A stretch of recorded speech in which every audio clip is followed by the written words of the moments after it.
Welcome to another episode of Wild Wild Bets. It has been a very, very long time around these parts, but we are very happy to be back in the saddle again, if you will.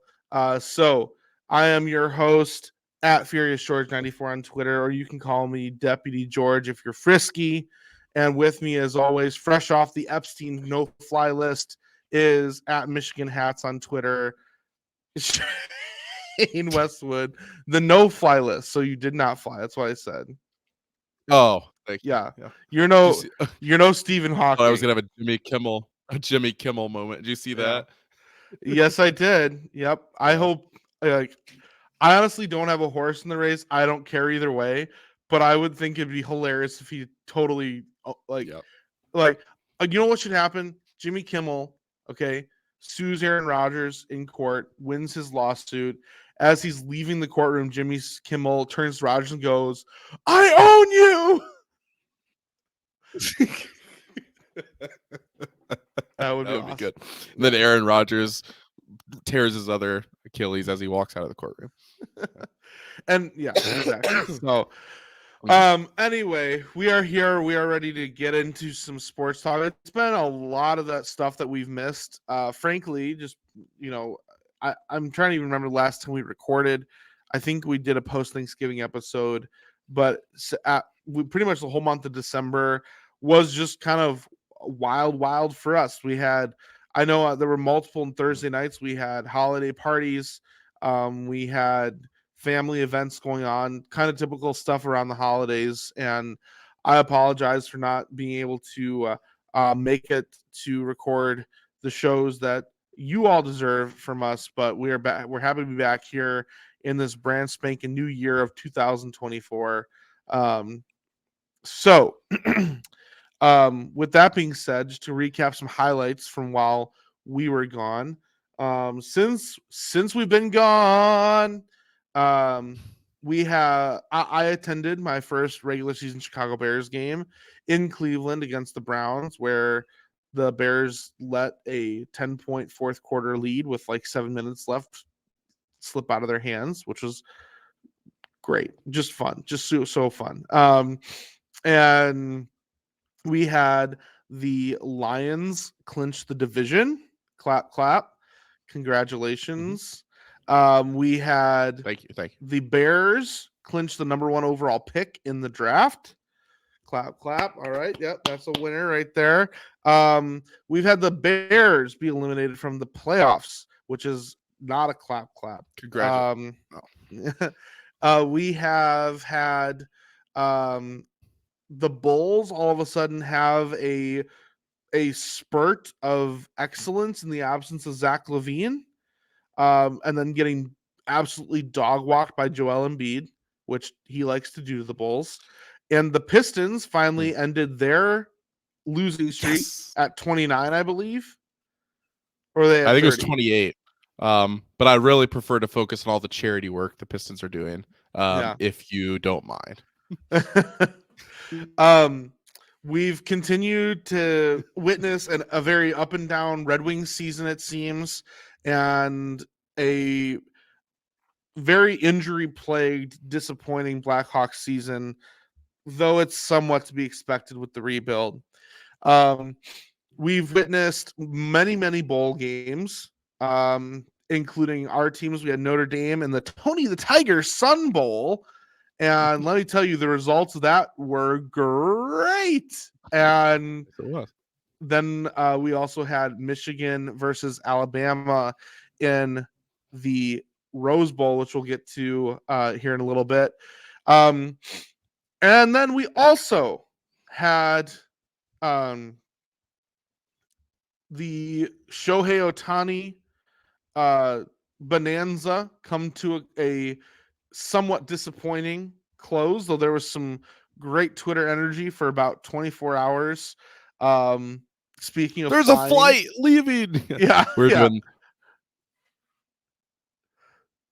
doing the Santa tracker with Ohtani. Yeah, they were, and so yeah, since then the Dodgers have signed basically everybody, and if you didn't know, they basically signed Ohtani not just to like, hey, here's this record-breaking deal, but it was like, hey, here's this record-breaking deal, but you won't see any of the money for at least 10 years, basically. So, yeah, what kind of pre-World War II?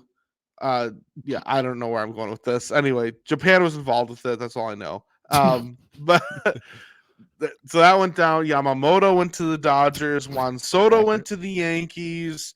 And I know Cubs fans are feeling hopeless in terms of what is left out there.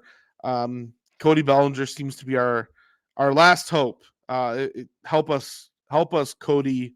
One Bellinger, Obi, you're our only hope. So it's been a lot of sports. Yep. We even had. Yes, it has. Sorry if go ahead. Audio is a little. Go ahead. I was just about to say, which is a good timing. I was going to say, sorry if the audio is a little choppy. We're trying to work on my internet connection right now. Go ahead. We even had what? Oh, we even had Dan Orlovsky smelling a shoe on set. So that was wild. He took a big old whiff.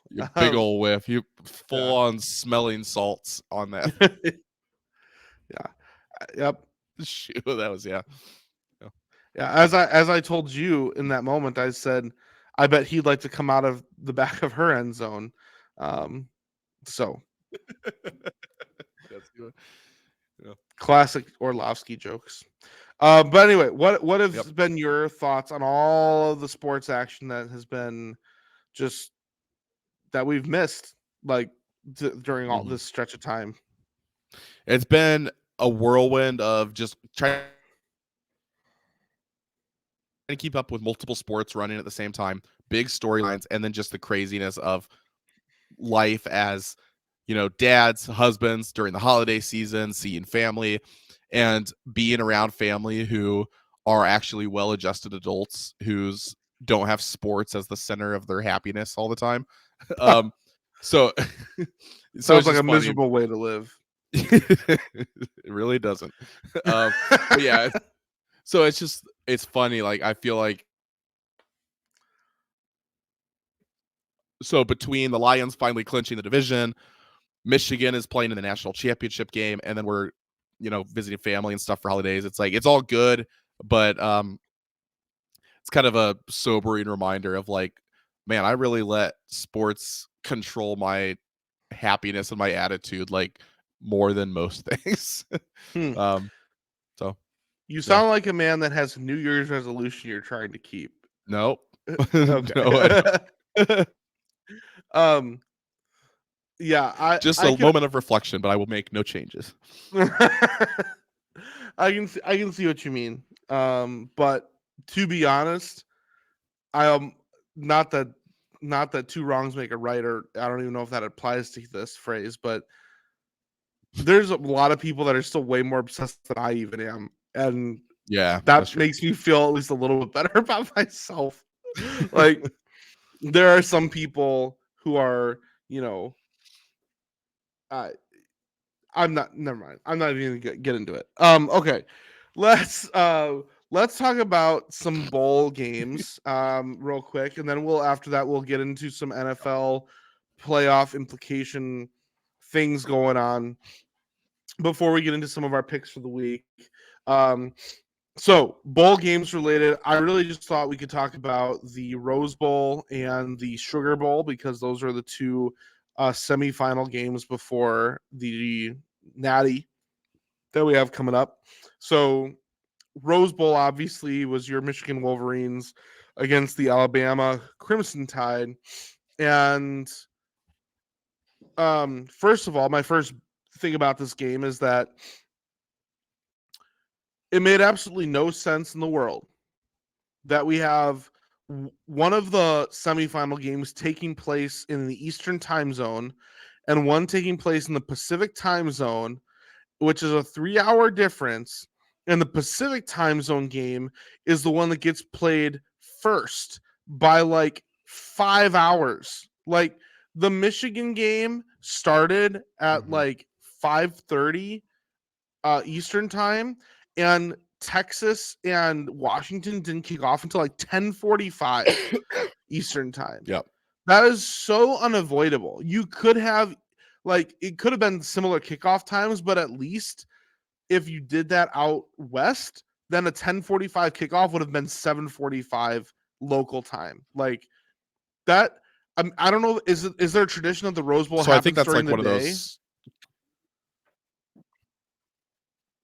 Yeah, so I think that's like the Michigan Ohio State always is at noon on the same Saturday. I think not the rule, but yeah, like the tradition tied to the Rose Bowl is that always starts at the same time. So you wonder, does that change as the playoff expands? But yeah, that's the Rose Bowl doing that. It is ridiculous though that like the games are happening on a weekday. A lot of people, most people have to work the next day, and we got a game going till 1:30 in the morning almost. It's just crazy. So yeah, that's my little beef about it. But going back to the game, you and I watched pretty much this whole game, texting each other throughout. And I mean, I'll just say this. The way Michigan started that game, maybe you felt differently, but I was like, man, this is yeah. they were giving it away. Like it wasn't even like they were just giving Alabama scoring chance after scoring chance, it felt. Yeah, I was texting you where I was just like, I was having full on like existential crises about like, does Harbaugh need to be gone? Clearly, we're just not prepared to play in these games. This is now 3 years in a row. We just look completely unprepared in the playoff, and it's got to be coaching because it's just dumb execution issues. Yeah. Our special teams has been good all year. Why are they bad now? It was just things where it felt like we were losing in the most inexplicable way, where I'm like, I feel like if we play this game start to finish again, Michigan should win because they're dominating both lines of scrimmage, but we're really going to lose just because of a few dumb errors, a few freaky, flukish plays. Like it felt like one of those you look back, kind of like a lot like the TCU game, where I'm like, we should have won that game. So the TCU game, we should have won that game, but JJ threw 2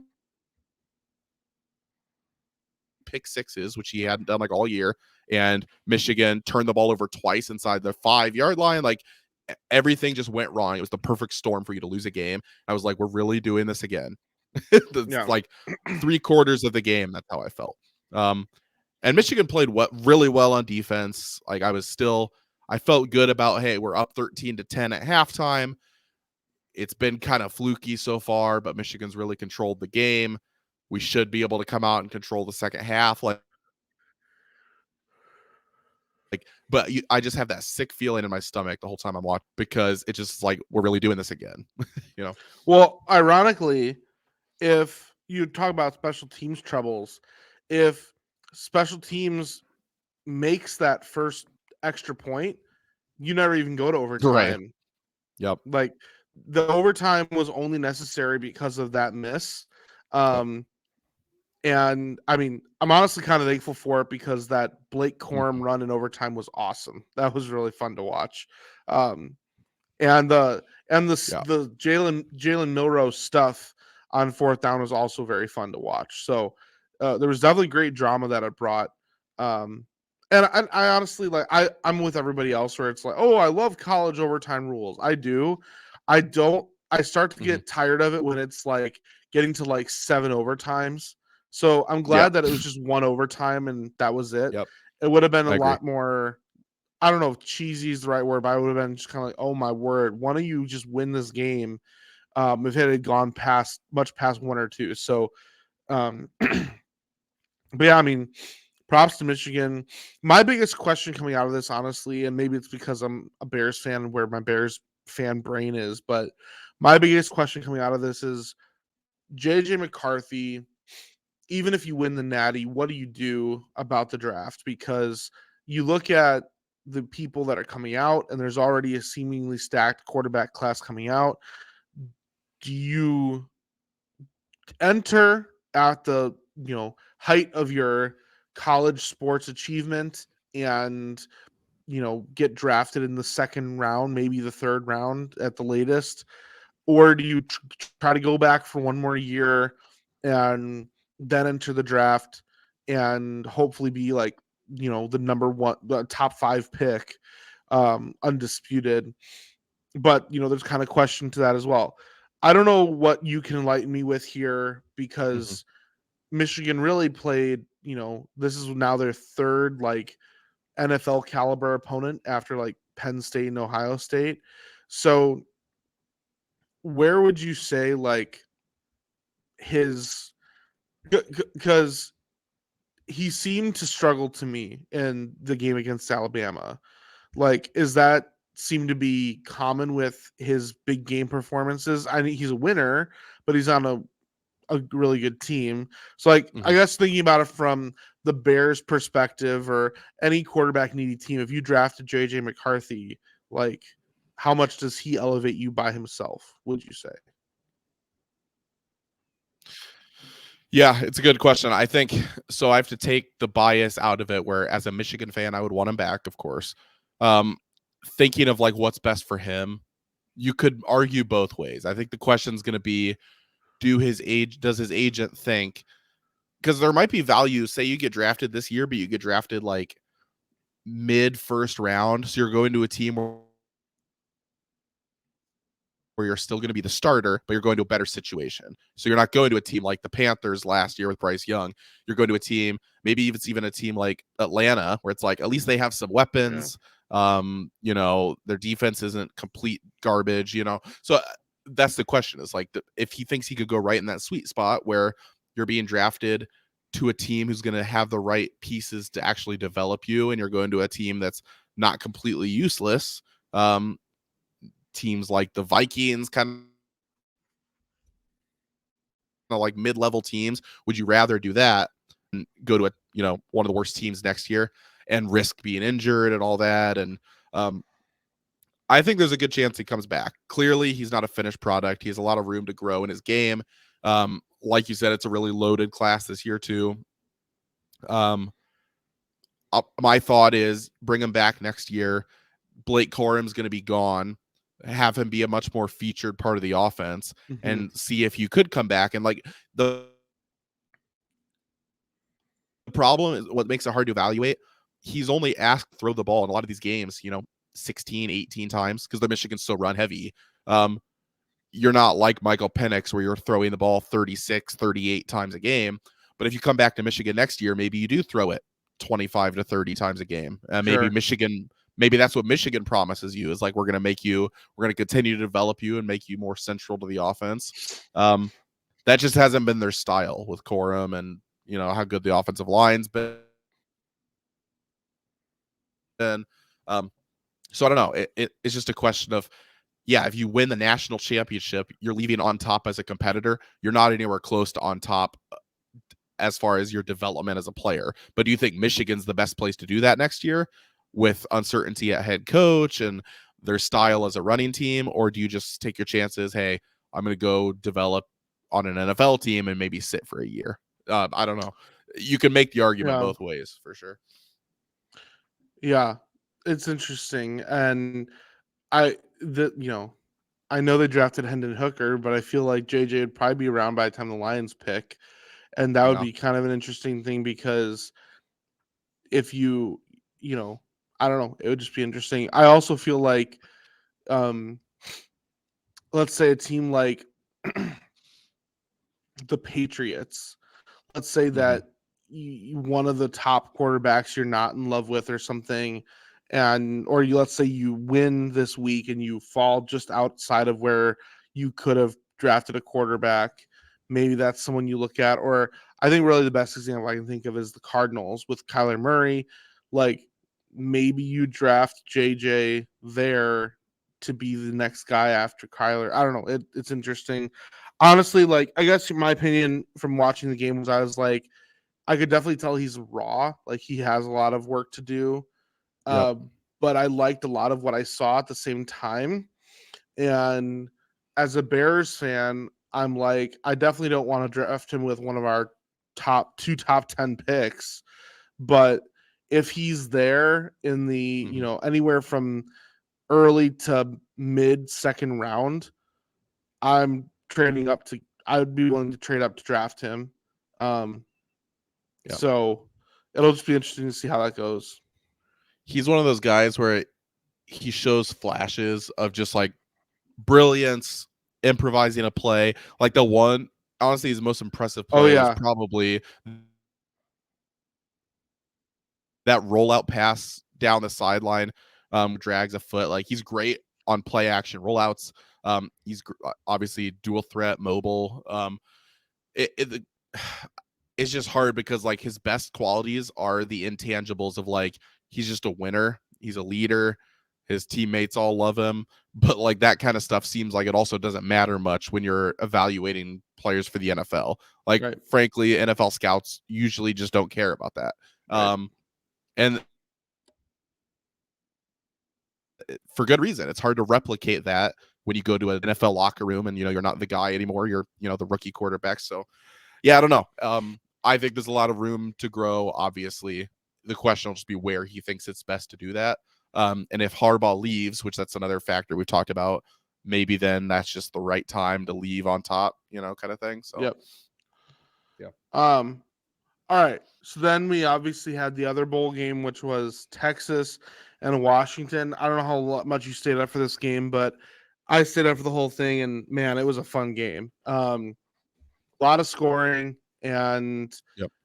like just some really brilliant big plays. Honestly, some of the best offensive college football you could have seen this year took place during that game. And I mean, I know there's a lot of people that are hesitant to draft Michael Penix because of injury history and how old he is, but man, you watch some of those throws he was making, and I understand he has a really like elite receiving core from a college standpoint, but I mean, you got to give him his flowers too. It's not like the receiver can't put the ball in his hands like that. Like the receiver can get separation or the receiver can go up and get it, but the ball's got to be there. And Michael Penix seems to drop it in a bucket almost every time, if you know what So Yeah, no, I get the injury concerns and the age.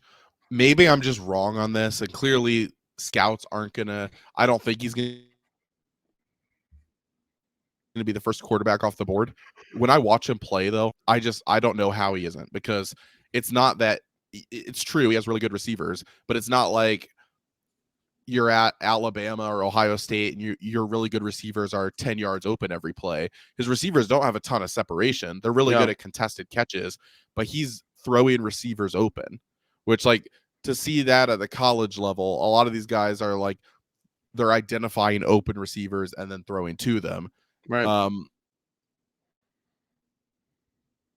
but his ability to like defender playing really good coverage and he just throws it over the shoulder fade route where only the receiver can get it, and he does it like 20 times a game. I just like when I watch him, it's just like you see him start to that back shoulder dips and he's about to throw it long, and you just like you feel like it's a guaranteed catch. And I don't remember seeing a player like Joe Burrow when he was at LSU. Like there's some guys like that where they just have a season so special.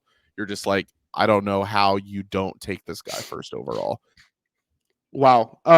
Yeah. So And I get it. I don't think he will be taken first overall, but if I'm a team like my if I had to put my money, on like the order of quarterbacks taken, I would probably put Penix at 4th. I think Yeah. it probably goes Williams, May, Daniels, and then I could see Penix going after that, which still could be within the top 10. I mean, there's so many quarterback needy teams. Mhm. And I'd have to look exactly at who was all on that list, but like you go through other names, like I would put Penix above McCarthy, I'd put Penix above Bo Nix, I'd put Penix above um, Jordan Travis. And that's a little unfair, but that's mainly because of injury issue. Mhm. Yep. I don't even know who all's there, but I put Penix above a lot of them, just not those other guys. So, Yeah. but if I'm again thinking about it from a Bears perspective, like if you felt comfortable drafting, trading back from 1 to like still within the top 5, hopefully you get Marvin Harrison or like Fashanu or Alt, and then you get Penix with your like 10th pick or whatever. I would be very behind that. For the people that want to complain about age, I would just say like, look, I understand he's like the same age as Justin Fields, but the concern really, if your medicals check out that he is like going to be durable enough, your concern really should still be more about the rookie contract than it is about his age. Like, sure, in an ideal world, Mhm. you draft a quarterback who's 21 years old and he plays for 17 years for your franchise and retires when they're 38 or whatever. That's just not super realistic for a lot of teams. If you Yeah. draft Penix and he's 25 and he plays, 6 elite seasons for you, and of those 6 elite seasons, 4 of them are on a rookie deal, and then the other, maybe you sign him to a 5-year contract and 2 of them are he's worth that money and 3 he's not. That's a win in my book. That's, like, Yep. so I think there's almost too much emphasis on those factors with him. But while we're talking about this, and obviously Washington ended up winning in the end, so we have Michigan, Washington. Um, I was seeing, because this is obviously betting related, that Caleb Williams. So I don't know where he opened up exactly, but after the bowl games concluded, Caleb Williams opened up at minus 500 on FanDuel, I believe it was, to be drafted first overall. And now it's up to 600. And the field is plus 450. So Hmm. it seems to me that they're all very confident that he's going to be number 1 overall, regardless. Now, I don't think those odds are as crazy as Trevor Lawrence. I feel like I recall Trevor Lawrence being almost minus 1,000 to be drafted first overall. But Yep. I don't know if it's already grown from 500 to 600. Unless something horrible happens at the combine, I would think that it would only continue to climb. Yeah, he's going to be first. Whether it's the Bears or I think most likely is you're going to see a trade back. Poles has already pulled off a trade back previously, and so I think I'm still kind of 50-50 on whether, and I think a lot of it will depend on this Bears-Packers game. How much of it's already has he made his mind up? There's probably a good chance Poles already knows what he's going to do. I doubt he's letting his evaluation hinge on one game. It'll be a factor, but I don't think it's going to be the factor. But whether it's Poles picking there or Poles trading back, I think it is going to be Williams first overall. I'm not a quarterback evaluator. I don't know. I don't dislike Caleb Williams. He's exciting. He's fun to watch. I just like he has insane bust potential. Yeah. Maybe it's just the style of play. Maybe it's the size. I don't know. Like the Kyler Murray kind of stature combined with you cannot run backwards, and like his ability to improvise plays is great, but you can't make a living on that in the NFL, and he did in college. And I don't know. I think Like that would scare me. I think it's more his demeanor. Like, to me, that's where the biggest bust potential Yeah. happens. Is he seems, and this is why you do interviews and stuff, right? Like maybe he interviews with teams and teams are like, man, this kid is a problem, and maybe his stock starts dropping. But I mean, ultimately, that was the issue with Jamarcus Russell too, right? It was a character issue. It was really never, you really could never even evaluate the football side of things because he never, didn't really play very much because he was lazy, right? Like, so I'm not suggesting Caleb Williams is lazy, but there's a character thing there that doesn't necessarily go with what's on the field. And how does that affect things though? Because the problem with football with characters like that, every other sport, if you're a big character, like let's just say you're Kyrie Irving, okay, guess what? You have a big story, or Draymond Green's a good example too. You have a big story come out with something controversial that happened. Guess what? You're playing again in a couple nights, and it's a new every night. Basically, there's a chance to rewrite the story for there to be a new story. For football, something happens, it lingers for an entire week, and it lingers like you and I were talking off the air about a smoker I received for Christmas, right? And I'm marinating something. The longer something is sitting in the marinade, the stronger it gets. And the same thing happens with drama like that. The longer it sits there before there's change. And so I think that, yeah, I agree that that's kind of the concern with him. I don't know, but it's an interesting topic. But for the sake of time, I want us to keep it moving. Finishing off the bowl discussion, Michigan, Washington. What are the lines? What are we feeling for this game? I know you're obviously going to bet Michigan. It's like you kind of have to, but I want to know your best objective thoughts as well as the lines and all that stuff. I went back and forth on this a lot the last few days. Now Michigan minus 4.5. I believe that's also what it opened at, and over under is 56.5. Quick thought to the under. I know Washington needs to be a high scoring team, and like that's their what their offense is capable of. I would probably tend to take a look at the under, just because Michigan's going to try to run the ball, limit possessions, and this ties into why I think Michigan's going to win the game too. Washington is extremely big play dependent, and again is one of those teams where they're going to run the ball, and Michigan's very comfortable being in like 2nd down and 7 situations. Like to them, that's right on schedule. So then you'll run the ball again, you'll pick up 4, you'll be 3rd and 3, you'll do a play action rollout, you'll do another run. They're willing to go for it on 4th down. With the new college football rules too, of the clock keeps running on 1st downs, like Michigan's going to shorten the game. And I know Penix has been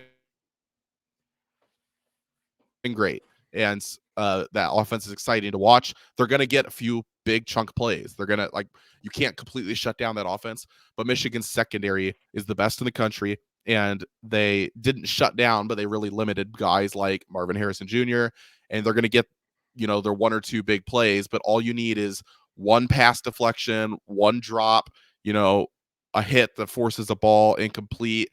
And then now if Washington's behind the sticks and doesn't have the ability to really run the ball, you're in 3rd and longs. It's like, how many of those can you ask offense to pick up? So I think Michigan's going to have no problem running the ball too. Washington's offensive line is really good. So I think their recipe to win the game will be protect Penix, because Michigan was all over Milroe. You can't let Penix get sacked 7 times or whatever in this game. But I think Washington's offensive line is better. If their offense can methodically move down the field, that keeps you in the game, that gives you a chance. I think it's going to be easier for Michigan to stop a big play dependent passing offense than it's going to be for Washington to stop a successful running offense. And Washington's run defense is not good. Michigan's the best running team in the country. And with the best defense on the other side, I think Michigan will win this game. I think there's a good chance Michigan wins this by multiple scores. The hesitation I have is just like, you got to give Washington their props. I've picked against them like 4 times this year, and I've been wrong every time. Washington is like 10-0 in their last 10 one-score games. Wow. And it's like every time I doubt them, it's like, oh, I'm going to take Oregon. I took Texas. It's like every time I doubt them, they find a way to win. And so that's on their coach. It's on Penix, so their whole team, their culture they've built. So I'm not trying to disrespect them at all. I think X's and O's, if you look at like what each team tries to do, the style each team plays with, I think Michigan's got a really big advantage. Some of the metrics like S&P Plus that have been, power rating and predicting how games are going to go, think that Michigan's going to win this by like 13 points, which seems very high. But some of those models people have out there where they're kind of projecting how the games are going to go. On paper, Michigan should win this game comfortably. I have too much respect for Washington and what they've done to say that Michigan's going to blow them out. I think I'm pretty confident though in picking Michigan. So. Yeah. I obviously don't have as many thoughts as you do with all of that. So I really love your case for the under. I really do.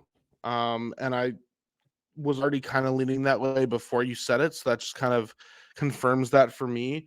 56.5. I feel like this is a game where you end up with I was going to say like a 28-26 final score or something along those lines, which that doesn't equal 56. That's 50. Well, I think it'll come right up against that number, but I think it'll it'll still go under. Michigan's not going to win this game 14-3. Like we're going to be, that number is going to be, you're going to be sweating it if you take the under, but that's just my lean there. Though I have to say, and maybe it's just if being full disclosure, as a Notre Dame fan, I've been told time and again I'm supposed to hate Michigan, but because I'm a newer Notre Dame fan and because you're my friend, I've never come to the point where I've literally been like I know Notre Dame people who hate like Michigan. Packers, right? Like I hate the Packers. Yeah. And I can't even fathom that in my brain. Like I really don't care that much. And so in fact, I actually care more in favor of Michigan because I'm friends with you. And so like full disclosure, I'm going to be rooting for Michigan to win simply because it's you. I'm going to be rooting for the Lions in the playoffs also because it's you. Like if it were Chicago, if it were my Chicago teams, I think you'd go for me too. So, and in any case, I do think Michigan probably wins, but I have really been impressed with Washington this year, just time and again, as you said. And I really think I really like 4.5 actually for Washington. So I might do a whole little, merry-go-round of bets here. I might do a little bit of an under, and I might do a Michigan money line and a Washington against the spread just to kind of cover all my bases and watch none of those be right. But I just think it would be, I kind of have a feeling that's the way a game's going to go. Well, general rule, if you're taking the under, you should take the team getting the points. So, I mean, that does tie in. And 4.5 is a big number. Like that's, a touchdown game, and Washington's offense is just too good to ever truly be out of the game. Even if Michigan has these long sustained touchdown drives, they're running the ball and it feels like they're completely in control. Washington's going to have some big plays. They're going to score, and then they're going to have a touchdown probably. Say you're down 21-10 and you have a big touchdown play, you're right back in it and you're covering, so right. Yeah. Well, no, I don't think that's dumb at all.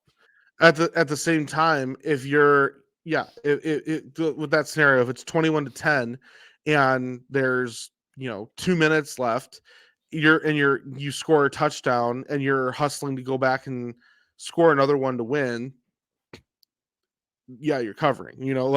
Or I guess what I was getting as you still have a good shot at a backdoor cover where maybe Michigan dominated the whole game and at one point it was 21-3 and Washington's been crawling their way back and with during the last 30 seconds they score a touchdown in hopes to kick it onside and recover and throw a Hail Mary to win the game. And obviously that's all unlikely that would actually happen. But yeah, so I don't know. I kind of like that merry-go-round of bets. So in a game like this where both teams deserve to be here, both teams have great players, there is something to just having the points in your back pocket where you're like, this game's going to be close. It's going to be a good game. And I'd rather be the team at the end who has the extra 4.5 to like make my job a little easier than not only be worried about winning, but like, am I winning by enough? Yeah. One thing I did in the Michigan game against Bama that helped is I didn't like -2.5 at game time. It was -1.5 all week. I just was like, I'm going to be so mad because I knew I was going to bet a lot for me on Michigan. So I bet like 5 times my normal bet. I was like, if Michigan wins, but wins by 1, I'm going to be pissed because it's like I lost my bet. So I was like, I didn't even want that to be a factor. So I parlayed Michigan money line with a Blake Corum, which a Corum touchdown by itself is like minus, over 1,000. But what it does is if you put it with money line, it boosts the odds enough to where I was getting, for those two, I was getting plus 110. I was like, if Corum doesn't score a touchdown, we're not going to win anyway. How tempted were you to bet like Corum 2+ touchdowns? I did think about it, yeah. And I was like, I could bet less on it, yeah, and it hit.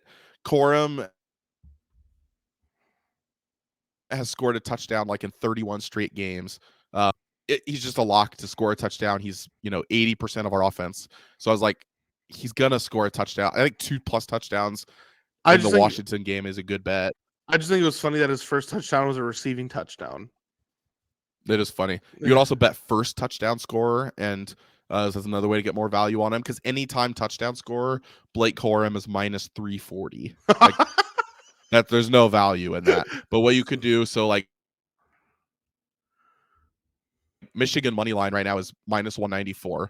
But if I bet with a Blake Corum anytime touchdown, it's now -126. That's pretty close to like an even bet, Right. So my thought with that is like, then I don't have to worry about the points. I don't have to worry about Michigan -4.5. I just need them to win. And if Corum doesn't score a touchdown, I promise you Michigan's not going to win. So it's like, I don't see how that's not the play there. So that's probably what I'm going to do here again. You could get screwed where it's like Michigan, JJ McCarthy has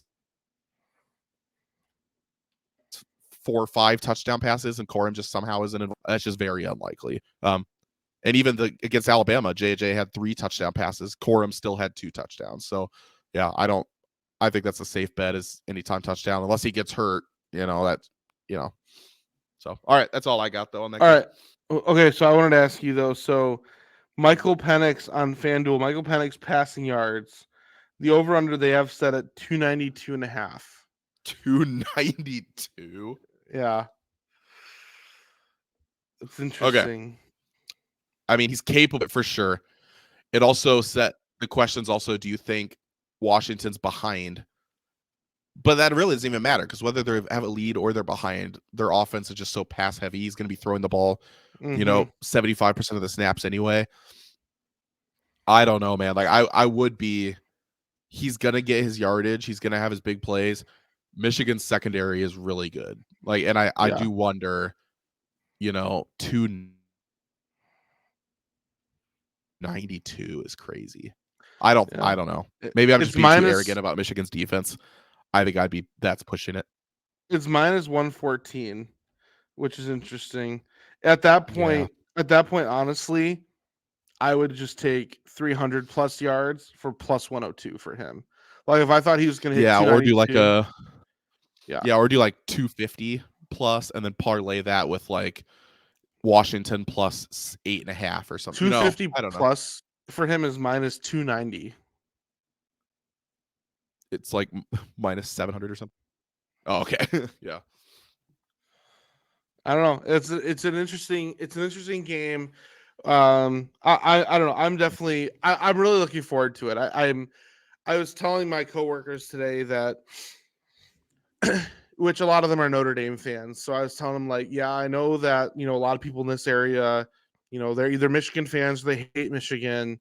And I said, but I think that I said I know Michigan can come off as kind of pretentious because they're the most successful program in all of college football and in terms of history, and they have kind of that just vibe about them.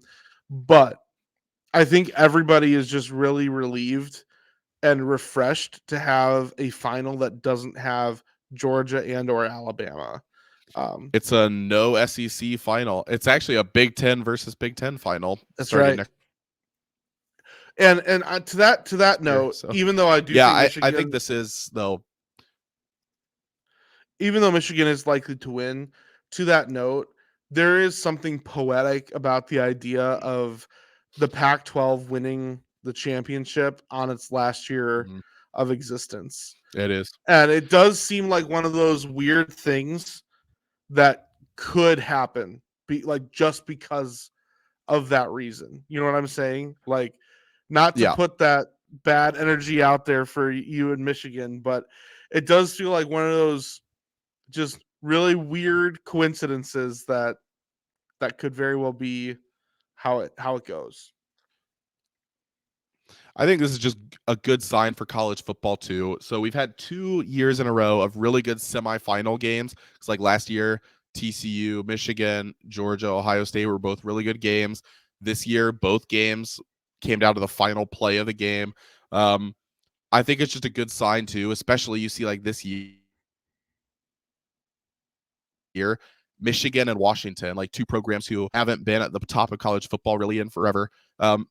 When you're looking at a 12-team playoff next year, and you see a lot of these teams that didn't even make the playoff, like Georgia, and like if you're a Notre Dame fan, you're like, hey, teams like Washington and Michigan being at the top who don't recruit like in the top 3, they're more developmental programs, have been able to climb to the top even in a 4-team playoff. Like that gives you hope as a Notre Dame fan, or even like Michigan State fan, teams who are like, I think we could make a 12-team playoff. There's going to be a lot more teams we see in these like Final 4, Final 2 matchups, right? In like the next 5 years, who we had no idea would even be there. I think, I agree. Especially with the way the transfer portals just revitalized everything. You look at Michigan's best players; their recruiting classes haven't been that good. Their transfer portal additions have been really good, and so because of the transfer portal, teams have the ability to reload just at an unreal level, and they're reloading on experience. So Michigan's not bringing in 5-star 18-year-olds, but they're bringing in a transfer from a school like Virginia, who he's a 21-year-old super senior, basically a mini NFL player, and you're bringing in a guy like that. He's better than, even if you have a 5-star, but he's 18 years old, fresh out of high school. Like some of these mid-level transfer guys have a more immediate impact. And that's where you see a lot of these schools. Like, I don't know. I'm excited for the state of football, the way that programs have been able to turn it around, and it's only going to get quicker and easier to be able to turn a team around. And with an expanded playoff, I just think the sport's in a really good spot. Yeah, well, and again, even looking at the rankings, like you started to mention it, but you think about all the teams that there were these arguments for that could have made the CFP, right? So Georgia, Oregon, Ohio State, all of them were like, well, technically we feel like we belong because of these reasons and blah, blah, blah. And that brings you up to 7 teams, right? The top 7 teams basically all had a case to be in the 4-team playoff. And not only is that a large number, but that's also more than half of the teams that'll be present for a 12-team playoff. So for all the people that want to say, oh, the 12-team playoff, it's just you're just gonna bring in more teams that don't belong there. You could argue in this era with the transfer portal and everything that you laid out, you could argue that actually more teams than you expect will belong there. I guarantee you that probably the 11th and 12th ranked teams probably will barely belong. They'll probably get blown out in their game, but I think you can bet on teams ranked 1 through 10 are all going to be pretty compelling teams with a pretty strong case for being there. And I'm just excited for it to start next year. Whether Notre Dame is able to make it there or not, like just for the fact of watching it will be exciting. So, but yeah, that's a lot of talk there over this game, and it's a big game, obviously, for many reasons. For you on a personal note, so we had a whole NFL segment planned for, but we spent a lot of time on NCAA's. We'll cover the NFL stuff next week after the conclusion of the regular season this upcoming week. We'll get into kind of our betting stuff here in a minute, but I just wanted to pause real quick just to talk about the Bears-Packers game coming up this week. I have a lot of mixed emotions about this game. I want I always want the Bears to win. I always want the Packers to lose. I especially want the Packers to lose because if they win, they're in the playoffs. But there's a lot of smoke behind the rumors that the Bears will bring back Matt Eberflus if the Bears beat the Packers. And just flat out, I can't stand Matt Eberflus. And I already feel like there's so much pointing towards him returning that I almost am wanting an embarrassing loss to like put the nail in the coffin of like, no, you have to get rid of him. It would be painful to watch it.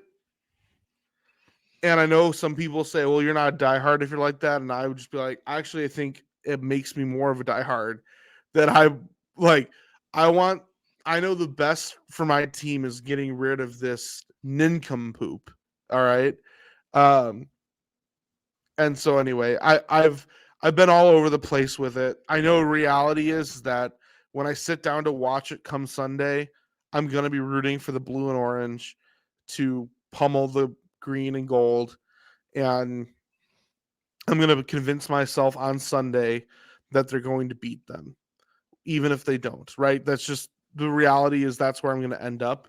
But all this time leading up to it, I've been of two minds, and it's in some ways it feels like a win-win for a game because it's like, well, you win and you knock them out of the playoffs, you lose and you have a better draft pick. But it also feels like a lose-lose where it's like you win and you keep Eberflus and a worse draft pick, or you lose and it can muddy the water even more with the quarterback controversy. So I don't know. It's really weird. Like for the Packers, it's pretty straightforward, right? It's you win and you're in, and you lose and you're out, and it's pretty simple. For the Bears, it feels like there's so many different directions this can go based on the performance. And I just know what's realistically going to happen is it's going to be like it's going to be like a 23-20 Packers victory, and the Bears are going to look close the whole game, right? Oh, we're so close. We were competing. And it's going to be one of those things where they lose, but they lose in a way that's not embarrassing.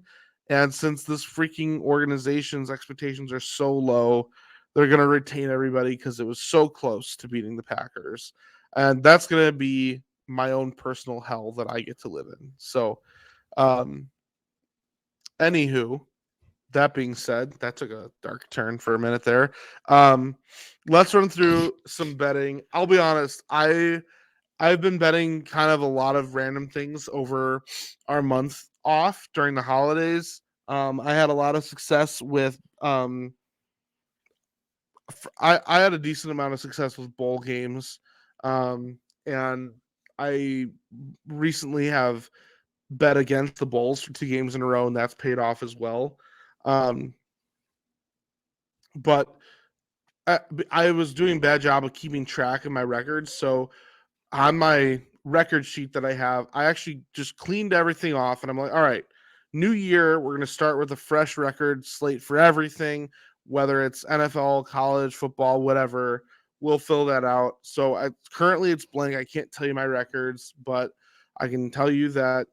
Oh, the other reason for this is that when I went to the Bears Browns game, I emptied a lot of my account on Bears Browns bets because I was at the game. Also, with like none of them hit, so that wasn't great either. The only one that hit was a Cole Kmet anytime touchdown, Nice. but the rest of them did not hit. So I'm kind of starting over, but it's been, I mean, it's always fun placing bets on random games, and especially college bowl games. They're, I don't know, the bowl games mean so little now, with people sitting out in the transfer portal and all that, but it's still fun to bet on them. It's kind of a new challenge because you don't entirely know what to expect. Yeah, betting the bowl games here, it's fun. Like you can still have like a good betting edge on it. You just have to look at them a lot like we're going to be looking at NFL games this weekend. You have to look and see like who has the motivational edge, like which team cares. Like, and actually it makes it easier to bet sometimes because you're like, so prime example, Missouri against Ohio State.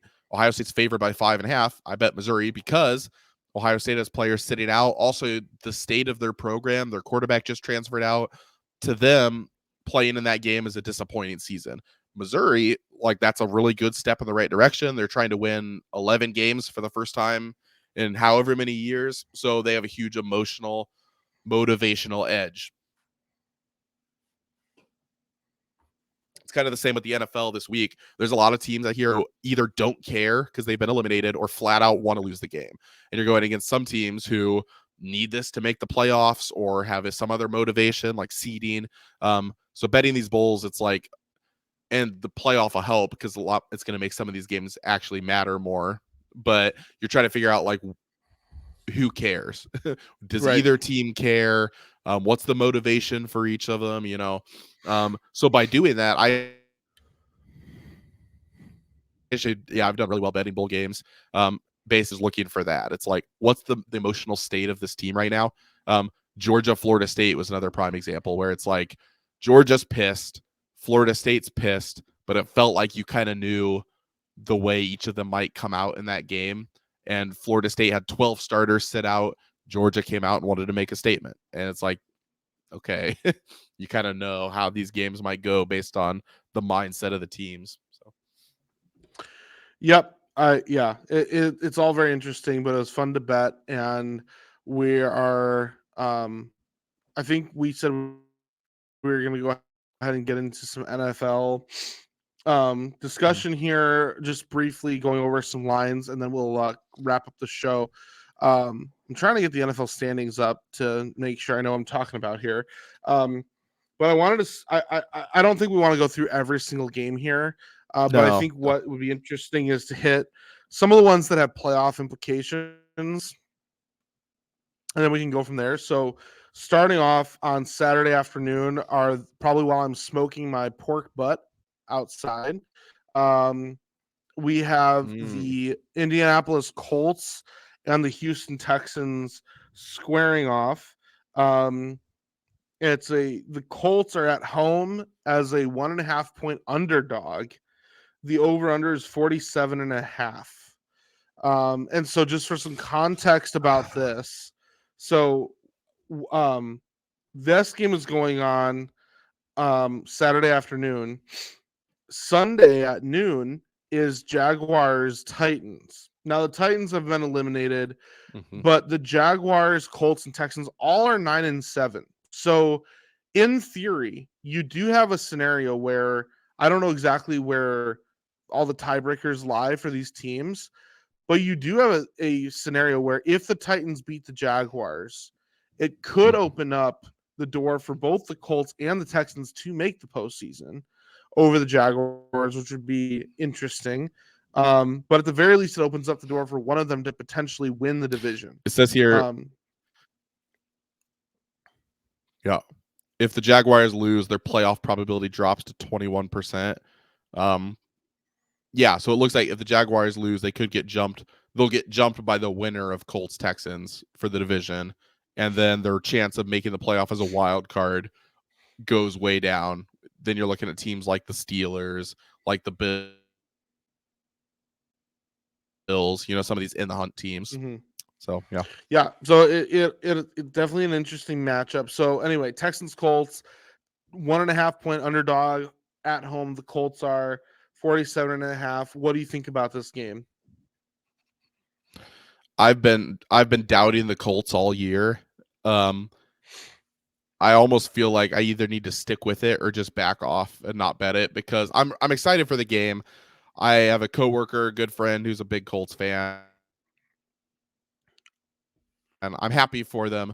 I've been betting against them all year. I just know if this is the first time I bet on them, they're going to lose because that's just the way it goes. If you're betting, I've lost however much money betting against them this year. I can't flip flop now.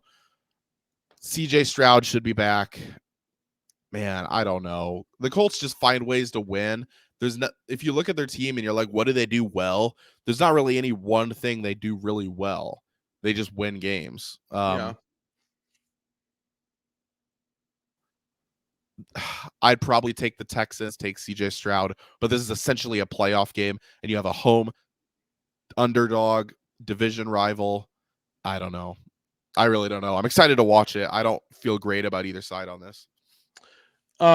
Yeah, honestly, I'm leaning Colts here. I think them being an underdog is a motivator. I know Stroud has been really good this year. But I don't know. There's just something about the Colts to me. As much as I kind of do hate the Colts, but something about them makes me want to bet the Colts at plus 1.5. And if I do that, I'm probably also going with the under 47.5. So I do like the under. That's where I'm leaning for that game. The next one, Saturday night, is the Falcons and the Saints. The Saints are home 3-point underdogs, or not underdogs, I'm sorry, favorites, which means they're basically telling you it's a kind of a coin flip game. The over-under is 42.5. And as far as playoff implications, the NFC South, the Buccaneers and the Saints are both 8-8, and the Falcons are 7-9. So if the Falcons beat the Saints, they would be tied record wise, but would own the tiebreaker over the Saints, would jump them. I don't know the status of the Buccaneers if the Buccaneers were to lose to the Panthers, which seems unlikely. I don't know who owns the tiebreaker there. I'm trying to see. Says if the Bucs lose to the Panthers, playoff probability drops below 1%. So I think they get jumped by both teams by the winner. I think if they lose, they get jumped by either the Falcons or the Saints. So like both teams would jump them with a win. So that's a big like deal. You said, then. Bucs should beat the Panthers, but if the Bucs lose, I think now the Falcons Saints game is for the division. And that game happens first, so they're not going to know going. No, they're at the same time. Interesting. So yeah. Okay. No, it's not the same time. Falcons Saints is Saturday night, and the Bucs game is Sunday at noon. I see Falcons Saints is Sunday. Isn't it? Oh, I'm sorry. Yeah, there's just the two Saturday games. You're right. I was looking at the time of the Colts Texans game. Above it, yeah. Yeah. So I'm sorry. Two Saturday games. So yeah, this is on Sunday. So they're at the same time. So yeah, Falcons Saints are going to be playing a game for all they know to win the division, just pending, miracle for the Panthers. Panthers are 4.5 point dogs, but they're at home. Division game, anything can happen. Yep. So then we have the Vikings and the Lions. The Lions are 3-point home favorites, 45.5. This game doesn't have super exciting playoff implications, but if the Vikings win, it keeps their hope alive. I don't know all the dominoes that need to fall for them. Obviously the Packers losing. I think they need the Buccaneers to lose, maybe the Seahawks to lose. So they have several things that would need to happen, but a win keeps them alive. Are the Lions trying to play for a higher seeding, or are they going to rest people? I don't think they're going to rest people. I think but I think the seeding is kind of established. You're tied with the Eagles, but if you win and the Eagles win, you have the tiebreaker over them. So you're kind of locked in at the 3 seed if you win this game. If the Cowboys lose to Washington, which is very unlikely, then you do have a 1 game better record. So I don't know. Seeding seems like it's kind of locked in. Lions look like they're going to be the 3 seed. I just think, though, talking about motivational edge, I think the Lions are going to body bag the Vikings. Just like I think they're pissed after the Vikings thing, or after the Cowboys thing. I don't think they're resting any starters. Dan Campbell has been pissed off all week. I don't know if you've seen some of his interviews and stuff. Yeah, I think the Lions are going to come out and try to make a huge statement. So yeah, I think the Vikings might lose this game by 60 points. Yeah, well, and the Vikings, Jaren Hall, it's a good opportunity for him, but he's been kind of thrust into a tough situation. So they made a quarterback change at halftime last week. That team is just, they're cooked. Players seem like they're not what they did against the Packers was an abomination. I think the team's just emotionally out of it. Yeah. I just think they're going to lay down and die. Yeah, I agree. All right. Speaking of the Packers, Bears at Packers, Lambeau Field, 3-point favorites are the Packers, which is again interesting because that implies they think it's a coin flip game. The over/under is 45. I'll go first here on where I'm leaning here. I like the under, and I like the Packers. I am just not convinced. Like even though I said I'm of two minds with it, just being as objective as I can, you can give me all the reasons for why this is an even matchup and why the Bears have a good chance to beat them. Until there's an aura about the Packers that the Bears cannot overcome. The Bears have lost 14 of their last 15 matchups with the Packers. You just cannot convince me that there's any reason that that's going to change anytime soon. I don't care how much of an upswing this team is on. And the rationale I have for that is, one, you might say, well, the offense looked really good against the Falcons, and the Falcons have a good defense. That might be true, but the Falcons defense is largely a man-to-man defense. The Packers play zone. Fields' numbers are great against man, and they suck against zone. Fields' numbers against the Packers in his career suck butt. All right? They're so bad. My other reasoning for this is you might say, well, the Bears defense, it's been really good. They've been really keeping their opponents to low scores and all this stuff. Well, I mean, there's an element where they seem to be emotionally out of it, but the Vikings have been one of the top defenses in the second half of the year as well, and they've been super successful with all their blitz heaviness from Brian Flores' calls, and yet Jordan Love had no issue picking apart the Vikings, having a blast last week. So with those factors in mind, both of the things that you have seen from the Bears recently, I just feel like the Packers actually have good counters for, which is embarrassing because the Packers defense this year has been almost like historically bad for them. And I just have this large feeling that Justin Fields is going to go out and lay an egg. I know there's a wide ranging of opinion. Some people think he's going to ball out and have his best game of his career. I really don't think so. I think it's the opposite. I think it's Packers honestly, I'm probably going to pick the Packers to win by 6. So I would take the -3 on the Packers. Yeah, I agree with a lot of your analysis there. I'm not super high on the Bears. I know they've been better recently, but I still think the Packers are a better team right now. Couple things though are, this isn't on like what I think will happen, just on the importance of the game. It reminds me a lot. People have made the parallel of like the Bears were trying to be the Lions of 2022, where you started the year off slowly, you get hot at the end. One thing that's interesting, the Lions went into Lambeau, ended the Packers seasons, even though they had already been eliminated from the playoffs. Right. Same It just would be such situation. a poetic way for the Bears to end their season, with a lot of momentum going into the off season.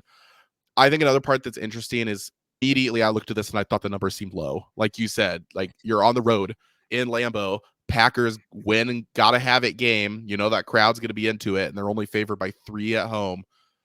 I'm curious to see if this line moves much going into the weekend. If it doesn't move, I'm tempted to take the Bears just because I feel like I haven't looked at the numbers. I feel like everybody's going to be taking the Packers. Everybody's going to say they're clearly better. It's a must-win game. Only 3 points. This is just one of those, like, the line seems too close, and it makes me wonder. Interesting. No, that's a fair point. Okay. Last game that I want to touch on is Buffalo Bills at the Miami Dolphins. Great game. So yeah, this is the last game of the regular season. And the Dolphins are 2.5-point underdog at home against the Bills. This game is so fascinating because the Dolphins, I got to look at this here. All right, so the Dolphins have clinched a playoff spot. They've clinched the division, I think, right? No, they have not. So the Dolphins have Okay. clinched a playoff spot. The Bills have not. The Dolphins are 11-5. The Bills are 10-6.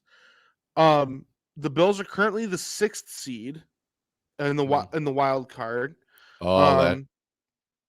So the Colts, Texans, and Steelers all could win.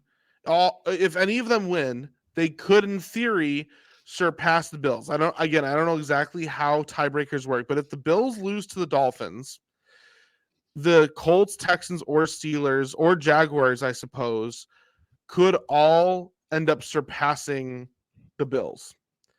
So your 1 game difference between being winning the division and maybe even being the 2 seed and missing the playoffs entirely. That's exactly the scenario. Wild. Yeah, so that's what's been talked about is the Bills on Sunday will either win the division and be the 2 seed, or they will, because they beat Kansas City in Kansas City. So they have a tiebreak. They would be the 2 seed. So if they beat the Dolphins, the Bills are the 2 seed, or they could be out of the playoffs altogether. And so I don't know exactly what all the tiebreakers are. I don't even know where I should go to find this information. But this week you have, so let's go. So the Steelers are one of the teams. The Steelers are playing the Ravens, which is the first game on Saturday. And Steelers are favored, though. Ravens are sitting a bunch of people. Well, that's exactly the thing, right? So the Steelers are getting the fortune of the Ravens sitting people, right? And then Colts, Texans, one of those teams is going to lose, which means the other team is going to win. So not guaranteed. For sure, one of those 3 teams below you wins a game because either the Colts or Texans are going to win, right? And I would say probability is that 2 of those 3 teams are going to win. So again, I don't know how the tiebreakers work out, but I would say that it's going to come down to the Bills having to win to be in, which will make for great drama because being the Jaguars last game, are going to be favorites against Tennessee. Yep.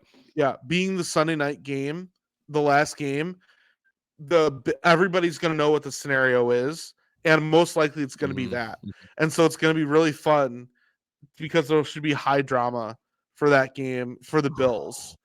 And I'm curious to see how I don't even know if I want to bet this game or just watch it for enjoyment, because I don't even know, like, part of me for that reason kind of likes McDaniels because the Dolphins have very little pressure on them to perform.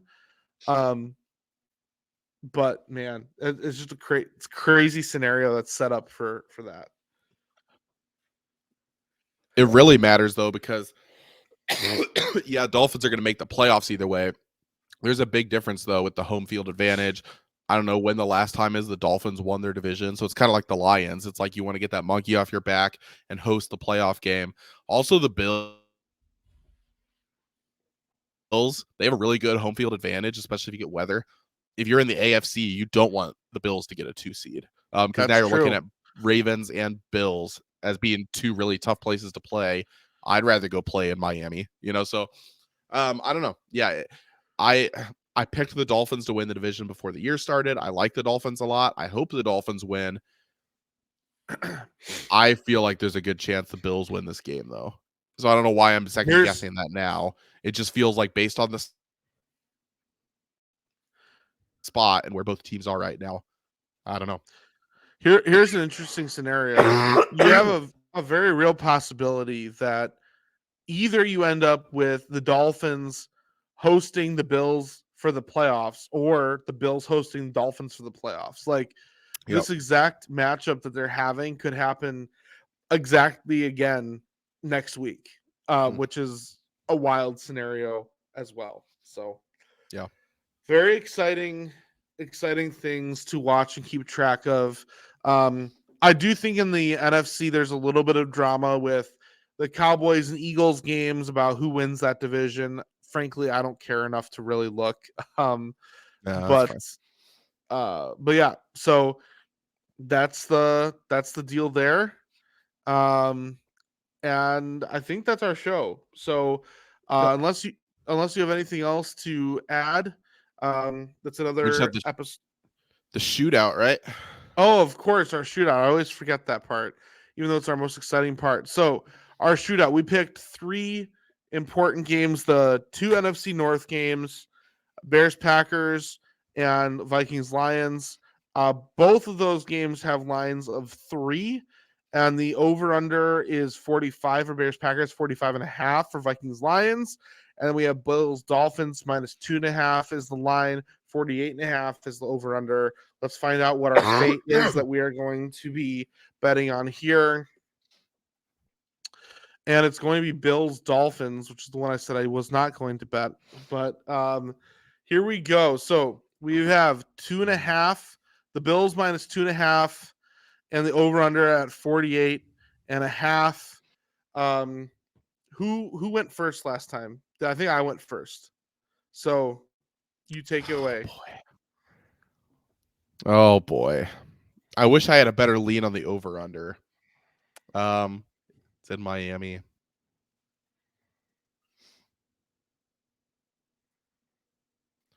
Boy. Give me the Bills minus 2.5. All right. Dolphins plus 2.5 it is for me, which is I said I was kind of leaning that way anyway. So all right. Yeah. That'll be a fun, stressful game for us on Sunday night. So awesome. Well, thank you everyone for listening. And again, we're looking forward to a new year with new bets and a more regular schedule. We'll talk to you again next week.